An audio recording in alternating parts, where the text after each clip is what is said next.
Hey everybody, we made it through the first half of the course.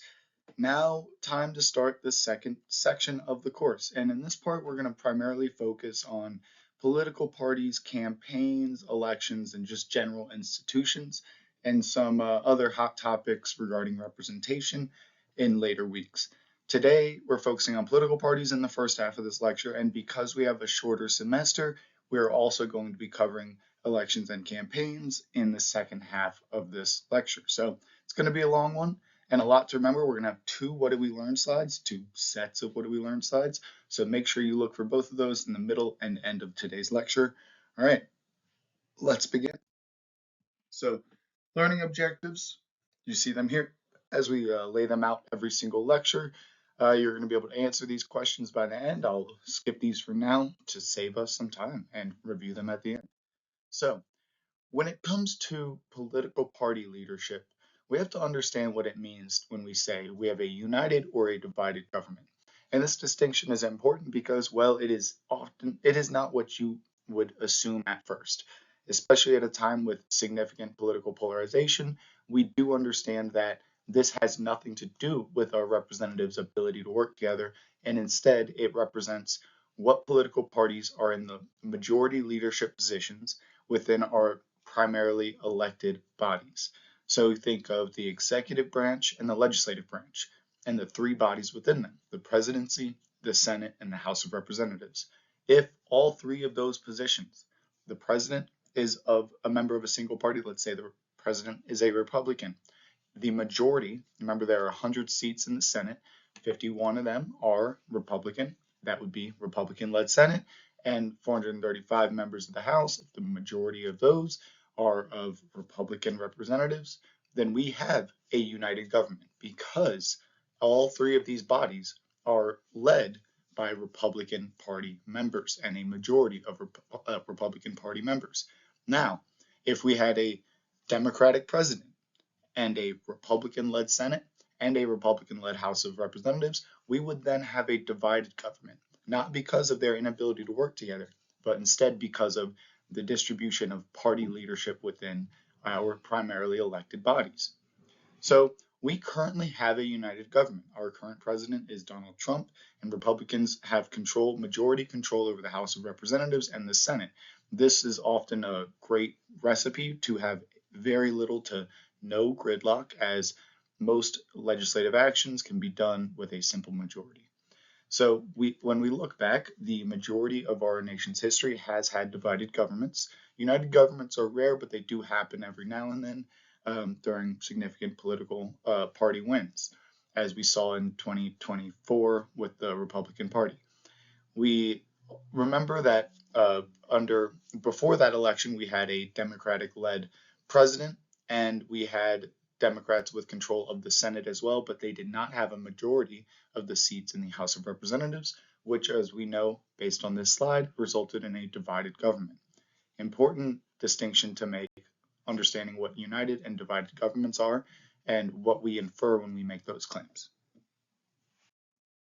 So I mentioned political parties there, but when we think of political parties, oftentimes we only think about the elected representatives, or maybe sometimes you think about the people behind the scenes that run conventions or do various tasks like that. But it is important to make sure we understand the entirety of a political party. When we look at them, we can see that there are generally three collectives within any political party. We see there are politicians, activists, and voters. We're going to go into that in another slide, give them more official titles. But every one of these individuals, those who are elected, those who are paid to work for the political parties, and every one of us who might change our political party identification, represent the three most important segments of a political party. And without the voters, activists, or politicians, political parties would struggle to survive or not even exist. So why do we encourage political parties? And especially in the United States, we have a two-party political system. Now, we'll talk about why we have a two-party political system in just a few slides when we discuss Duverger's law, but we also want to understand why we, at our onset, many of our founding fathers saw benefit. Of course, not all of them. George Washington resisted the idea of political parties, but over time we saw them implement political party systems within the United States. As we remember from the first political party system, the Federalists and the Democratic Republicans in early American history. So our political parties often do act as a great tool for voters. They act as a shortcut for political decision making. Think of it this way. We all have something that impacts us more so than other issues.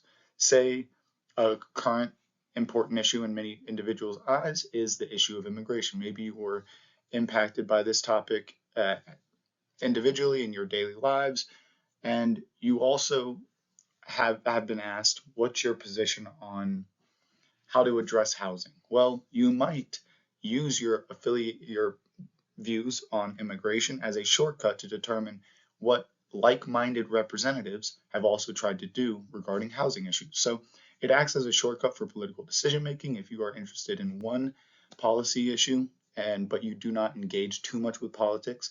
It can give you an opportunity to have a shortcut for identifying which collective may best represent your interests. We also see that political parties encourage representatives who likely would not be able to easily work together from different regions be able to work together. What I mean by this, think of a Democrat from Montana and a Democrat from New York City. They probably have very different policy beliefs. They probably have very different aspirations for the direction of this nation. But we do see that they're more easily able to work together because of their party affiliation within the same political party. So we see that happening. Of course, you can think of that with Republicans from California and Republicans from Montana. Either political party gives them a good shortcut to engage with each other. But we also see that political parties, especially in recent years, have brought some harms to the political landscape. We see they have, especially in recent years, incentivized mass increases in political polarization among the public and among elected representatives. An issue we'll wait until the very end of the semester to get into if we really get into it at all. If you are interested in understanding more about political polarization, especially, I am more than happy to have some email exchanges with you and share what I've learned as I've worked on that topic for my master's thesis in graduate school. So feel free to reach out. I know some of you are writing your paper topics about it, so use me as a tool. I'm happy to share everything I know. So the three faces of a political party. Remember, we said the activists, the elected representatives, and the voters make up political parties. So let's give them official titles. The party in the electorate. These are the members of the general public who align with one political party. Remember, you are the party in the electorate. No matter which party you vote for, you then become a member of that political party via their party in the electorate camp. We also see the more formal and official positions, what I mentioned before, the activists, the paid representatives of political parties. They act as a part of the party organization. This is the formal structure and leadership of a political party. To give you some official positions, think of election committees, local, state, national executives, and really just paid professional staff. There are many of these individuals. If you're working on a political science degree, a lot of people who just get a bachelor's in political science and want to get a job, they look into party organization positions because, well, it takes a lot of work and organization to run a political party that both provides individuals access to government, and provides the government access to the perspective of individuals, which takes a lot of organizing effort and money in the end. We also see the final part of our political party system is the party and government. These finally were at the people that you started thinking about when you first heard about a political party, the elected representatives. The party and government consist of all the elected and appointed members of any political party, and they are not the entirety of the political party. That's why I mentioned them last, because the most important individuals, the individuals that determine if we have a political party or not, are the party and the electorate, and the individuals that make sure that collective of individuals who believe in like-minded ways have a way to engage and access government consists of the party organization. So without those two parts, we would never even be able to elect individuals to represent these political parties. And it's very important to understand the three dimensions, the three faces of a political party at large. So What are the functions of political parties? What are these three camps of individuals supposed to even do? Well, one, they have to recruit individuals and candidates for public office. It's not as simple as you would imagine. Candidates rarely just determine based off of their own views or pocketbooks that they're going to run for office. Oftentimes, you have to have a lot of community organizing, a lot of community efforts to be able to be lifted up by your political party and act as a candidate. Although it is important to know that if you engage with your local community based political parties, being recruited as a candidate is far more accessible than you would ever imagine. We also see the political parties are tasked with organizing and running elections, specifically primary elections. This is a point that we will go in the second section of this lecture today, but political parties are tasked with having responsibility over their primary processes. It makes sense. The primary elections, the ones before general elections, think of the election within the Republican Party between Donald Trump. Back in the day, we had Ted Cruz, many individuals running for the position of presidency. Then we granted Donald Trump, through winning the primary of the Republican Party, the opportunity to campaign and run as the Republican candidate. So we organize and run primary elections. We see when we talk about civil rights and civil liberties, political parties were actually one of the avenues in which individuals were directly restricted from accessing the polls, and it was done through the actions of political parties during the primary process, through actions like the grandfather clause, white primaries, and things of that nature. We'll go into that later on. But so we see they're tasked with organizing and running elections, specifically primary elections. They also have the responsibility of presenting alternative policies to the electorate, the party in government. Think of it this way. Think of the Democratic Party currently. If you do not agree with our government, not encouraging you to disagree, but if you by any chance do not agree with what the current government is doing, affiliating with the party out of government, the party that is not holding the majority of the Senate, House, or the presidency, you can organize through them and create more accessible opportunities to influence the system that is currently in effect. So no matter what party is in or out of government, the party that stands in opposition and currently out of government provides a clear and direct avenue for holding the government that you may disagree with accountable on whatever measures you believe so.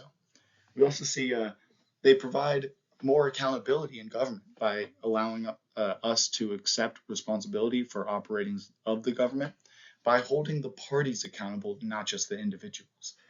And this is a great way to create have a more direct avenue to implement change in the system, as I previously mentioned. And as additionally, of course, acting as the organized opposition to the party in power. So we see that the political parties are essential to both strengthen our government and give the citizens avenues to understand and disagree with our government, strengthening the democratic dimensions of the United States. Now, we talk about political parties, but it's important to understand why we ended up with two political parties. A lot of times, and especially a lot of students early on in political science, are very fascinated by the different ways in which, especially a lot of European states, run their election processes. In the United States, many people have problems with our two-party system, but there are also many benefits, and a way to understand why we have this two-party system. And doing so is through Duverger's law. So what is Duverger's law? Duverger's law simply asks two questions, and the answer to these questions illustrates why in the United States we have a two-party system. So what are these questions? First, Duverger's law asks, how many votes are needed to get representation? By that they mean, in a winner-takes-all system, which we'll learn about in just a second, if you obtain, and if say there's 3 individuals running for office, you do not have to obtain a true majority. You just have to obtain more votes than the other 2 individuals. So you could win the presidency, win whatever position with 30+% and 33+%. So we see that that is a far different requirement than if there was, and that'd be 3 individuals running for 1 office. But say there are 5 individuals running for 3 offices. Well, the percentage, and it's the top 3 vote getters obtain those offices. well, the percentage you would need to obtain to gain representation of any kind within your political party would be significantly lower. We've seen plurality voting systems, not plurality voting. We have plurality voting systems in the United States, but we've seen various systems abroad result in some individuals only needing 10 or so percent to obtain some form of representation. Parliamentary systems oftentimes do party elections. This is a very simplified and quick explanation, but elections where you vote for your political party and whatever percentage of the vote that political party gets, say you have 5 parties, as long as you get 5 or so percent, you will have 5 or so percent representation within the legislative body. So how many votes are needed to get representation? If it is higher, then you are more likely to be a bit more strategic and change your answer to the second question. Are people encouraged to vote honestly? So put it simply, if you only need 5% of the population to vote the way you vote for you to obtain some representation, you will think, okay, as long as I can get my 5% representation, I will vote for the person who truly represents me. But if you know that you need 30-40% representation to 30% of the vote, 30-40% of the vote to obtain representation, and the person you prefer to vote for is most likely only going to attract 5%, but there are 2 other candidates and one of them you do not like at all. So you would instead vote for a candidate that doesn't perfectly represent you, but represents you better than the other scenario. So say you have choices A, B, and C. You agree with everything C says, but because you need 40% of the vote to gain any representation, and C is not getting 40% of the vote, and you know this before you cast your ballot, you are more incentivized to vote for B because A really disagrees with you. So that is how Duverger's law operates, and because we have such high requirements, high percentage requirements to gain representation, people are encouraged to vote more strategically than honestly at times, and this has resulted in 2 political parties dominating in American politics. Now, when we go over the next few slides, it's important to understand a few terms. First term, plurality voting. This means whoever has the most votes wins the entirety of the representation for a single election. Think of the presidency. The presidency, whoever obtains the majority of the votes, and we have had third-party candidates, we have had, multiple third-party candidates, and we've had people do write-ins. So you can win the presidency, and we've had many presidents win the presidency without the majority of representation, without 50+%, but they still are able to have control over the entirety of the executive branch. And we also want to understand the term vote splitting. This is when the distribution of votes among multiple similar candidates reduces the chance of winning for any of the similar candidates and increases the chance of winning for a dissimilar candidate. Think of it this way. You have the 3 candidates we mentioned prior. Candidate A is a unique individual. Candidate B and C basically agree on the same policy issues. But the fact that they're both running, there is a chance that like-minded individuals will be split between these 2 very similar candidates. And if you vote honestly between these 2 very similar candidates, you may be increasing the chance that the candidate you disagree with, candidate A, could win the election. Now, that might have been very confusing, but generally understand Duverger's law as a theory that asks 2 questions, and the answers to them illustrate why we have a 2-party political system. And if you want to understand it in a little more detail, I would ask that you remember that the 2 questions that this theory asks.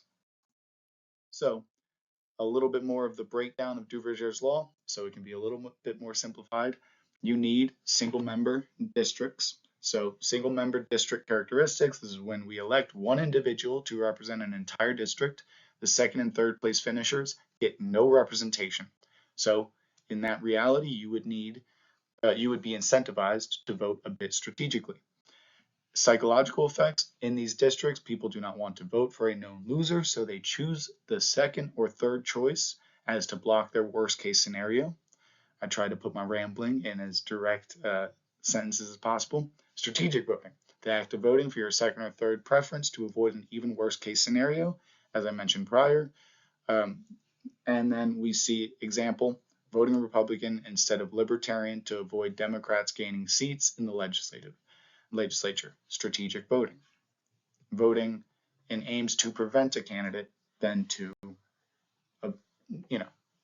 lift up a specific candidate. Now let's talk about contemporary political parties. When I do this lecture and we have the entire semester to go over it, I also include 2 slides that illustrate the party's self-identified primary calls to action.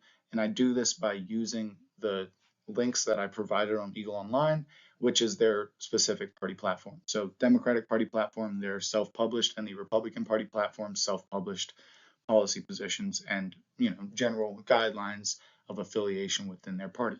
Now, of course, it goes without stating, every individual who identifies with a political party can have whatever nuanced and unique positions they desire and policy interests that they desire. They do not have to align with the political parties, and rarely do you see, really never see, political parties withholding funding if candidates don't agree with everything on the party platform.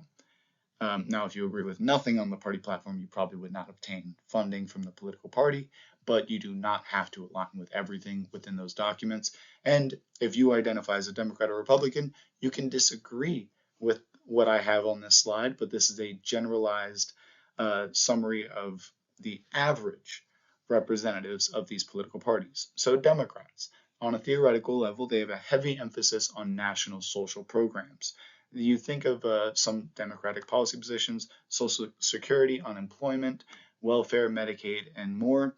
These these programs really are tailored to addressing social or security issues through the actions of our federal and national government. So large-scale systemic approaches to providing securities for individuals in their daily lives. A lot of the identities that align with this political party, as you may know through your everyday lives, align with the concepts and identities of environmentalists, urban communities predominantly. You can see that through electoral maps during election years, LGBTQ plus communities, and liberal ideologies. When we look at the other side of the American political party system spectrum, we see Republicans who maintain, really, when you simplify it and generalize the theoretical side of Republican identities, you see a heavy emphasis on traditional values and institutions. We see that, you would see things like strengthening the military, and an individual, a great philosopher, Edmund Burke, provides a lot of the foundations of contemporary conservatism, which has been adopted by the Republican Party. And when he claims that you must respect the progress made by past generations as you have inherited the work that they have done. And if you respect the inheritance you have obtained from past generations, from our founding fathers, you would not make radical change or quick change to ensure that their work and their lessons learned are adopted as well. So you also see within the Republican Party alliance with the identities, on average, sometimes, of religious groups, rural communities, nationalist perspectives, libertarian camps, and conservative ideologies at large. You could identify as a Democrat or a Republican and not have these summaries perfectly represent you. But when we look at the general makeup of these political parties, this is a way to oversimplify their representation. But I do recommend going through their self-published party platforms to identify what they think we must do to address the concerns and issues facing this nation. Now, we don't just have 2 political parties. There are no laws restricting third parties, although we do have, because of Duverger's law, third-party candidates that rarely get the attention that they may deserve or desire. Or we may think they deserve or desire. So third-party candidates oftentimes, they can significantly impact elections. They do not align with the 2 primary political parties, and they represent minority positions within government. Oftentimes, even if they do not win an election, they reveal sentiments that may be ignored by the general population. Think of third parties often represent ideologies like socialism, libertarianism, communism, extremist interpretations of mainstream positions, and much more. It is an opportunity for you, if you do not align with the general middle of the road approach by any candidate or the two-party spectrum, you may identify with a third-party candidate. We also see this as this represents policy positions. We've seen, and we'll look at this in the next slide, some candidates run on single policy issues and reveal that there is a large segment of the population that still supports said policies.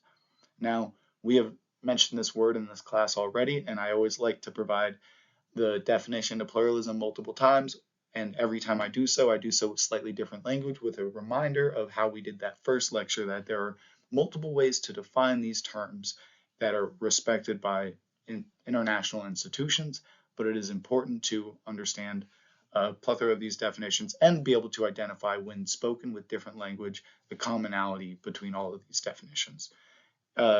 You probably remember before, pluralism is defined as a system of government where there are multiple groups vying for power. We can also understand it, and this is generally saying the same sentiment.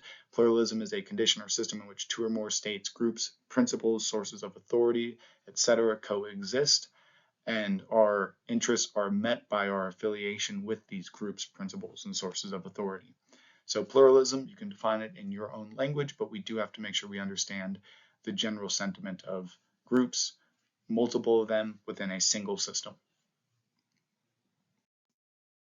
Now let's talk about some significant third-party candidates. We have 3 of the third-party candidates in U.S. history that have obtained the highest percentage of the popular vote when running for the presidency.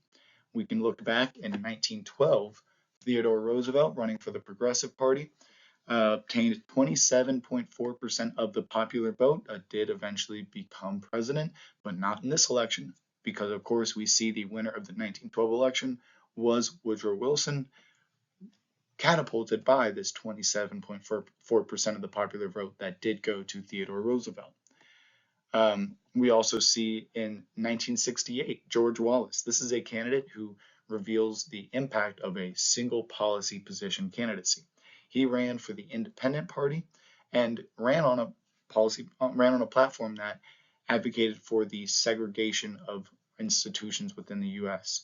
He was a well-known governor of, I believe it was Mississippi or Alabama, but I always forget this one.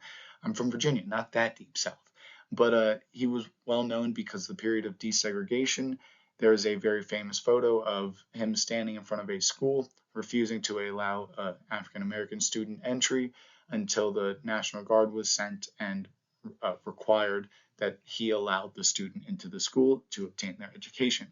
He later, after that moment, ran for president on the platform that he would bring back segregation, and obtained, with this sentiment in 1968, 13.5% of the popular vote, and did not win the presidency, but the poll he obtained also resulted in Richard Nixon winning this presidency for his short-lived presidency at the time.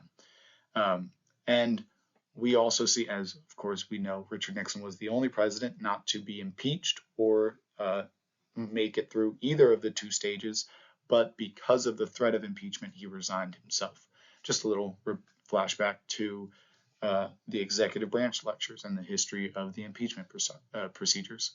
We also see in 1992, the most recent successful, in some sense, third-party candidate was Ross Perot, who ran for the Reform Party. And if you do not know of this name, ask your parents. I promise you they will likely remember the Ross Perot era. And this individual ran campaigning on a sentiment that many of us may agree with today. The 2 political parties have become too extreme. We need somebody to represent the middle. And that is what he campaigned on, representing the Reform Party, which obtained even more of a percentage of the vote than George Wallace, and almost competed with Theodore Roosevelt, as he obtained 18.9% of the popular vote, and the winner of this election was Bill Clinton. So we see, not only do third-party candidates sometimes obtain a decent amount of the vote, up to 15 to more percent of the popular vote when campaigning for president, but they also reveal sentiments that are maintained by the general population. Theodore Roosevelt in his new approach to governance, George Wallace and his pro-segregationist policy platform, and Ross Perot with his middle-of-the-road approach. And we also know that these candidates can result in significant shifts in the distribution of votes, which resulted in some presidents winning the elections that maybe would not have if the third-party candidate did not run. And some campaigns, we do see elections that get very close and down to the wire. We think of even some recent elections. We have had some Green Party candidates, Libertarian candidates obtain about 1% of the vote, that when we're looking at very close elections can be very impactful.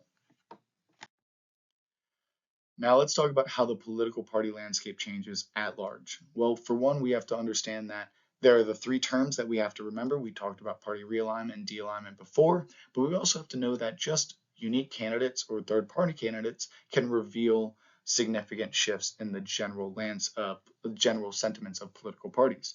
Think about recent years, unique candidates obtaining a large percentage of the primary or federal vote. You can see Bernie Sanders in the primary for the Democrats, revealing the sentiments that that many of that population may feel, and Donald Trump with a very unique candidacy since 2016, which revealed a segment of the population that felt a unique way about politics.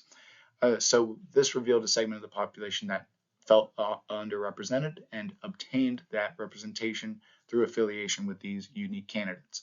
But when we look at political parties at large, we do have to remember party de-alignment is when a substantial number, not an individual, and it is not led by the political party, but it's led by the voters, the party in the electorate, is when a substantial number of the party in the electorate does not identify with either of the two primary parties, and they de-align with a two-party system, oftentimes represented by one of the third-party candidates obtaining a high percentage of the vote. We also see, like Theodore Roosevelt, George Wallace, Ross Perot, we also see party realignment is if we did not see a large increase in those third-party candidates, but instead an increase in the other political party because of a substantial shift led by a number of the party in the electorate, the voters, leaving one party for the other. Now, we also can see a term tipping. This doesn't result in a shift of political parties, but instead a growth in a population. There's a old, not old, but 2018 documentary, Wild Wild Country, I believe, something along those lines. It's about a cult that moved to a rural area in Oregon, and the cult grew in size so fast that over the span of just a couple elections, they became a majority collective within that specific population and obtain representation within the local government. So tipping is when a group is in a specific location, maybe they moved there and as a small collective and grew in size, wherever their origins were, they're in a collective, and them growing in size and population results in a significant shift in the political balance in a district, state, or country. This can be any demographic. Say you have a scenario where all of a sudden a single state had a collective of one gender grow exponentially, and that shifted the political landscape, the policy preferences of that population. That wouldn't happen, but that is an example of tipping in an extreme case. Here are the what do we learn slides. Because we have a whole second half of this lecture, I'm not going to be going over them. If you have any questions about these questions that you should be able to answer, of course, review the next slide, but also email me. I'm happy to explain anything in more detail and ramble on via Zoom or email to help provide a better understanding. Here are those answers. Part 2 of today's lecture, elections and campaigns. Here are learning objectives. Save time. We're going to keep moving. So, what does our Constitution say on elections? Well, very quickly, I never am going to quiz you on these slides, but I do think it's important to get a foundation by reminding ourselves what our Constitution and Bill of Rights and all amendments thereafter say about our electoral processes. So there are 5 amendments addressing elections. The 12th Amendment addresses how we elect the president. We remember this from earlier on. This made it to where if there is a tie for the president, we have the House of Representatives break that tie. We also changed that the runner-up is not the vice president. We made it to where the president and vice president are elected on different ballots. And this is because of the elections of 1796 and 1800, as we had the 2 significant flaws in those results, as we had 2 representatives of opposing political parties lead the executive at the same time, and we had a plethora of ties when trying to determine who the president was that delayed the electoral process, and if under certain circumstances could have really gained distrust in the electoral system, but because we changed the system, we improved this and maintained a system that has great security and longevity over time. The 17th Amendment gave the people the right to vote for their senators as well, not originally granted prior. We see the 19th Amendment legally granted women the right to vote, finally granting those individuals the right to vote after a long while. The 14th Amendment, of course, granting all those formerly enslaved. We'll look at that, not just the 14th Amendment, 13th, 14th, and 15th Amendments, the Reconstruction era amendments. We'll look at those 3 and how they granted formerly enslaved individuals the right to vote in a step-by-step process when oversimplifying those amendments, of course, is what I'm doing in this slide. 24th Amendment banned poll taxes in national elections, and the 26th Amendment changed the legal voting age to 18 instead of 21, which it was prior. And I'm not going to read some other texts directly from the Constitution that relate to elections just to save time, and because I will not be quizzing you on this, but I think it is important to refresh yourself with what our guiding documents say on our electoral processes. Now, pluralism. We'll be really quick on this slide because I have already talked about pluralism in excess. We remember a condition or system in which 2 or more states, groups, principles, sources of authority, etc. coexist, multiple groups vying for power within a single system of government. And we also remember and we must understand these few terms when we talk about a pluralist system. We understand plurality rule, plurality voting, the candidate with the most votes wins.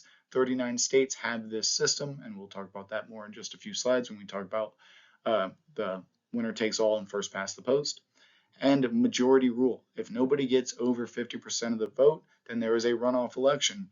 Very few of our states actually have this system in effect, but we do have it in Georgia and 7 other states. So we have pluralism within the United States as we have multiple collectives vying for power, and when we have this, we also identify multiple approaches to determining which representatives of which political party obtain which office. And there is some variation within our states, and we're going to learn about 3 specific systems in these next few slides that help us understand how we deal with our pluralist system. So, winner takes all. This states that whoever wins the majority of the votes gets 100% of the state's electoral votes / they win the election. Think of it this way. 5 people run for president. Doesn't matter if you have a small percentage of the vote, you do not need 50+%. If you have more votes than anybody else, you are then the president in that election. This is, of course, as I just stated, present in the presidential election regarding electoral college votes, and it is present in congressional and state legislative elections. 48 out of the 50 states have this system, excluding Maine and Nebraska, and we have some states adopting ranked choice voting systems in recent years, stepping away from the simple winner takes all approach. And we can go into more detail on that later. And of course, you can ask me any questions via email. But the main takeaway we must remember, a winner takes all election is when if you get the majority of the votes, you will obtain the office. It exists on multiple levels within the legislative and executive branches, and even some judicial branch elections. As we remember, we do vote for some state and federal judges. We do vote for some state judges, not federal judges. Apologies, verbal mix-up. So we do see that when we look at the Electoral College, let me explain this once more. Each state is granted a certain amount of Electoral College votes. We talked about that when we talked about the legislative branch. And, Montana has 4 Electoral College votes. And whoever obtains the most votes for the presidency in the state of Montana, in the most recent year it was Donald Trump, although I don't know the exact percentage, but let's say he had 60%. Although 40% of the population, which this is not an accurate number, I think it would be more than 60% in the state of Montana, but let's just say 40% of the population did not vote for Donald Trump, well, they're going to be represented by Donald Trump in their Electoral College distribution, as Donald Trump will obtain all 4 Electoral College votes in the state of Montana. Now, Maine has 4 Electoral College votes to distribute, and oftentimes they split which party obtains these votes based on the distribution of the votes within the state. So 3 could go to a Democrat, 1 could go to a Republican, or 2 and 2, or all 4 could go to one candidate. So we see that in Maine and Nebraska, but they coincidentally just oftentimes balance each other out, splitting roughly the same percentage for the opposing political party within their states. So winner takes all system, whoever wins the majority of the votes gets 100% of the state's electoral college votes or wins the election. Okay, so where winner takes all determines what we do with the electoral college votes after we've already established who the winner is. You could win the election however you need to win the election. Winner takes all. Winner takes all determines what to do with the votes, the electoral college votes, once we know who the winner is. Well, first past the post, or plurality rule, coexists with winner takes all, and it simply states who wins the election. It doesn't determine what we do with electoral college votes afterwards or anything of that nature. It just determines who the winner is going to be. And in single member plurality voting districts, majority of the votes wins the election. You do not need to have the majority of the population voting for you. You just need to have more votes than any other candidate. As I've said multiple times, if there are 5 people running for office, you do not need to get 51% to win the election, and most likely you will not obtain the majority of the voting population's support in an election, although if you obtain more than any other candidate, you will win the election. Now, this exists also in 48 of the 50 states. We do not see this system in Maine and Alaska, as those 2 states utilize ranked choice voting, and ranked choice voting is a position that is gaining traction in the United States, and we've seen multiple states voting on individual referendums to implement this electoral system.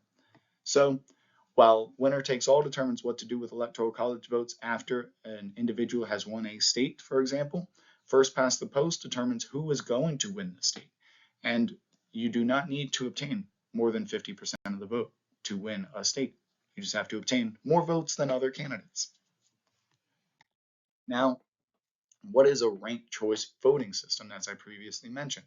Well, this is an electoral system in which individuals are able to rank candidates by preference on their ballot. In a sense, voting for multiple individuals, although you will only be electing one individual to a single office. Say you have, well, a good example is we saw this if you were paying attention to national politics, the Democratic mayoral primary race in New York was a ranked choice voting system, and the impact of the second and third tier vote significantly shifted the result of the election. So what do I mean by that? You are an individual, a citizen who is about to cast their ballot. 5 people are running for office for one position. You really like candidate A, but you really hate candidate B. So you would most likely, and then the other candidates are right in the middle, they're far better than candidate B.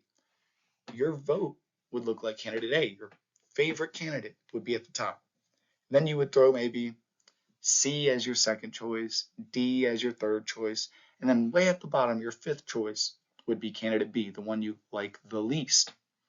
And this makes it to where you have a higher chance of third-party candidates gaining some traction if you have a population like those who voted for Ross Perot in the 90s who don't like either of the primary candidates and will rank those third-party candidates as their top choice, and because they know that if they make the candidate that they like, second best, their second choice, and secure the chances of the least liked candidate winning the election, then they will vote more honestly. So this encourages voters through the implementation of Duverger's law, because you would need a lower percentage to obtain an office, encourages them to vote honestly. So this increases third-party candidates and increases the likelihood of moderate representatives, because if you are going to have the ability to rank your voting, you have to be able to appeal towards the middle more so than being able to appeal towards a specific base. So it expands your voting pool, and if you are more moderate, you will get a lot more second or third tier votes, maybe not as many first tier votes, but you would appeal more towards that middle base. We also see, as we mentioned, Maine and Alaska currently have ranked choice voting, with many states currently transitioning towards this system. So, simply defined, ranked choice voting is the voter's ability to rank the candidates they prefer on a tier, and through multiple processes. Say we have those 5 individuals, but they all perfectly split the vote. And of course, there's a couple more votes for some candidates than others, but no candidate has over 50%. Then we're going to get rid of the lowest ranking candidate and distribute their other votes. Say you voted for the lowest vote getting candidate as your first choice. If they're kicked out of the race, you still get to vote again in a way. Your second choice becomes your official vote. And then that system will occur until a candidate has 51% of the vote, till they have a true majority of the population supporting them as their primary candidate or second best option behind a candidate who was then kicked out of the race. Of course, for not getting enough votes. So ranked choice voting, a way a minority of our states elect individuals to office. So we also remember political primaries. Remember I said this earlier, political parties have control or have the sole authority of over how primary elections operate. Now we have some different approaches to running a primary. You can have a closed or an open primary. We do even also have some semi-closed primaries that stand right towards the middle of the spectrum. In 21 states, at least one political party conducts open primaries for congressional and state level offices. In 14 states, at least one political party conducts closed primaries for congressional and state level offices. And in 15 states, at least one political party conducts a semi-closed primary for congressional and state level offices. So what does that mean? A closed primary is when you can only cast a primary ballot for one political party. Now, you do not have to register under this political party. Let me explain how this works. Say you were to vote by mail, and the election is right around the corner, but we're not at the general yet, because remember, there is a primary election prior to a general election in American electoral processes because of our party responsibilities. So, during primary elections, we see that if you're voting from home, you would obtain 2 ballots. One ballot has all of the Republican candidates, and another ballot has all of the Democratic candidates. And some elections, you may also get a Libertarian ballot or a Green Party ballot, and you can then vote for the individuals within that political party, who you believe should represent the political party in the general election. Now, in a closed primary, you will get all 3 of those ballots, but you can only return one of them. Only one of them will go into effect. An open primary, you could possibly return both ballots. And why do we have closed primaries? Why can't we all just vote for the candidates we think should win in each political party? Well, a closed primary is implemented in order to ensure that individuals do not strategically vote for candidates who would be least likely to win an election. Think of it this way. Say you are a hardline Republican. You want the Republican candidate to win the election, bottom line. So you vote honestly about which Republican candidates you like on your Republican primary ballot. But if you got to also cast a Democratic primary party ballot, you may be strategic and think, who has the lowest chance of winning an election? who may be able to appeal to the least amount of individuals to raise the chances of my Republican candidate winning the election. And this, of course, changed the party affiliations I used as examples in either direction. This goes in either direction. So that is why we see multiple states implementing closed primaries, although we do know that numerous states have open or at least semi-open primaries. And of course, I mentioned semi-closed primaries. Semi-closed primaries are when you can vote in either political party's primary, but you can only vote in a single primary. The nuances of these are they vary by state, and we do not have them in the state of Montana, so we will not be worried about the operations of semi-closed or open primaries at the moment. As we understand, Montana has closed primary elections. Now, we also understand what a caucus is. A caucus is similar to primaries, except voting happens in one place at one specific time. Think of a Democratic or Republican convention. All of the delegates from those political parties will meet together and discuss individuals to represent them, and they will cast a vote at that time. We, in our past, did rely on caucuses to identify party candidates, but since 1970, all states have implemented political party primaries to determine who the president is, pretty much nationwide. Well, absolutely nationwide. But we also remember primary party elections can occur on different days.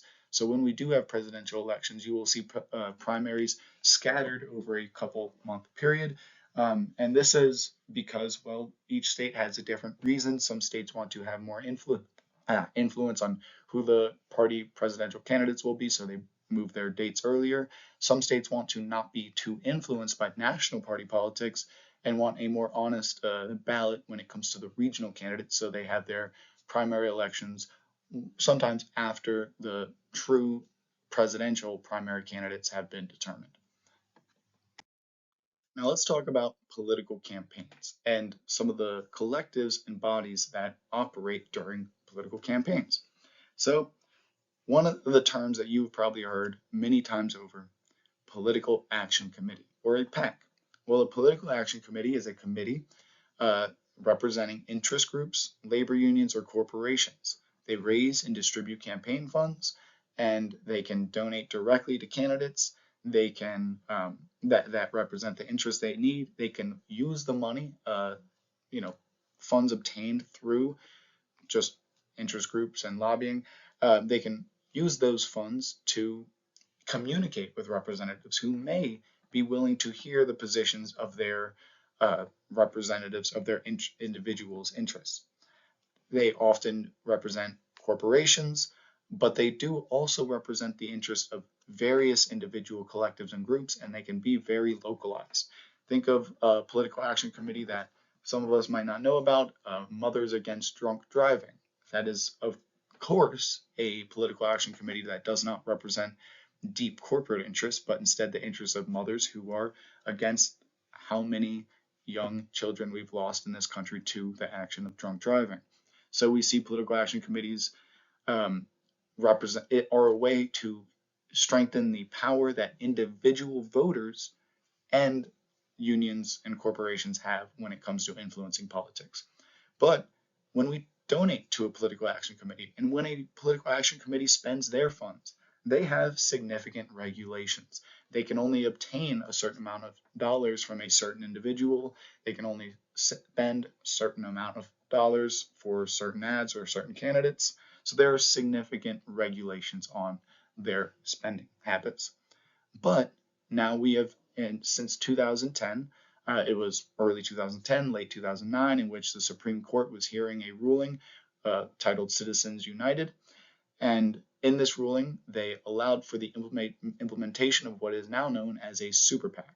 What is a super PAC? Well, it is the same thing as a political action committee, but they have the ability to obtain unlimited contributions. But there are different regulations. While you don't regulate a super PAC's money spending habits as much, you do regulate how they can interact with campaigns. So a super PAC can obtain as many dollars and as many funds as they desire and are able to from a certain individual or a corporation, but they cannot directly reach out to a candidate and provide that candidate funds for their campaign. They cannot create ads that the candidate approves to represent their messaging. They can put out ads regarding specific policy issues that a candidate might clearly represent. So their influence in politics is far more regulated, although they are able to spend far more dollars. And of course, we know this is a result of a landmark ruling implemented by the Supreme Court in 2010, as they determined when you oversimplify the ruling they provided, they were quoted saying limitations on spending in politics is equal to limitations on free speech in politics, which opened the door for the implementation of super PACs. For this course, the only takeaway we need to confidently remember is that Citizens United Supreme Court ruling is a landmark ruling which created the foundation for the existence of super PACs. And we understand, because of the existence of super PACs, some of the regulatory differences between a traditional political action committee and a super PAC. Citizens United, conclusion, regulation on money in politics is equal to regulation on free speech in politics. As we know, established the roadmap for super PACs, which cannot directly interact with campaigns, but can receive unlimited amounts of money from corporations, unions, and other groups. This directly resulted in significant increases in the amount of dollars spent on federal politics and American elections. The textbook states, our textbook, which you have if you decided to buy it, or you might have access through, I think it's Red Shelf, you might have online access. If you look up this section on Citizens United, it says, quote, the main beneficiaries of the new rules were not corporations, but ideological interest groups that were often funded by extremely wealthy individuals, end quote. So this mobilized the spending by extremely wealthy individuals on American politics through ideologically led interest groups. One of those interest groups, which we did not see jarring increases in spending, but some of those could be as regional and specific as maybe Mothers Against Drunk Driving, but oftentimes you can see liberal or conservative interest groups operating in federal party elections. So we talked a lot about money in politics. We know the way in which a political action committee is regulated differently than a super PAC. But when we talk about money, it's important to make a distinction between hard and soft money. Think of it this way. Hard money are funds contributed directly to a candidate by individuals or political action committees, while soft money, and of course super PACs cannot distribute hard money, soft money are funds contributed to state or local parties or to national parties for the purpose of running state elections or conducting local grassroots political activities. Hard money goes directly to a candidate. Soft money is channeled through political parties or collectives on state or local parties, politics. So you can see that summarized down there at the bottom. Soft money goes to institutions, while hard money goes directly to candidates and their campaigns.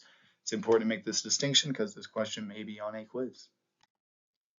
And the Electoral College.